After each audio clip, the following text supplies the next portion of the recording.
So on the subject of my career, obviously I was a paper boy from a very young age, but within a week of leaving school, I got an apprenticeship, a traineeship as a trainee accounts clerk and studied the AAT at night school, the Association of Accounting Technicians, where I completed successfully the first 2 years and part completed the third year.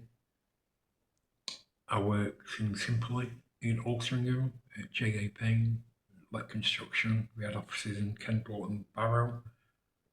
I left there to go and work in Denton at Selmac, which is where there's a supermarket currently. I think it's Morrison's. It's the largest toilet seat manufacturers in the country at the time, part of Derwent McD and the Polypipe Group. Quite enjoyed my time there. I was the assistant financial controller, kind of like, taking reports from credit control and purchase ledger, doing numerous reports and presenting it to the financial controller. So once I decided my career path was an accountancy, I was never just going to go and sit in purchase ledger or credit control for a while. I wanted to be an accountant, I wanted to be a financial controller, I wanted to be a financial director. That's an avenue that I was taking, and I got accelerated quite early on in my career. Ended up getting made redundant at Selmac and worked for Dunlop Highflex Fluid Power. I spent about 4 weeks down in Salisbury because we were relocating, and it was during the transition of that big A3 ledgers onto spreadsheets, like 98, 99 sort of thing. And then I was the assistant accountant. And then when the accountant left, I became a company accountant.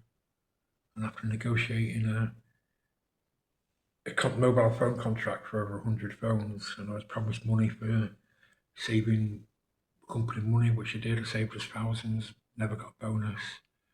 I was promised a job on a 3-month trial because according to company policy, you have to be over 25 and have either a SEMA or an ACCA, which is like a 7-year qualification, or 6 years of the AAT, because SEMA's 4 years and you got exempt from the first year if you had the AAT, or that's certainly how it used to be.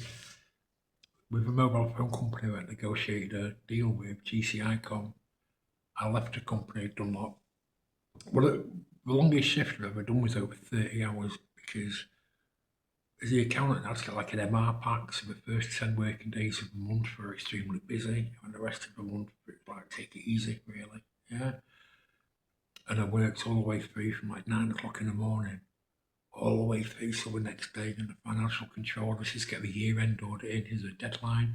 And I thought the financial controller was going to do it with me, but he's like, got to go and watch my son play football or I'm going to get a divorce, and he's left me. So I ended up working all the way through the night, and then when they didn't give me the money and didn't pay me overtime and stuff like that, I ended up going to work for Wayne Martin at GCIcom, but I didn't make any money from it. I got a car and a laptop.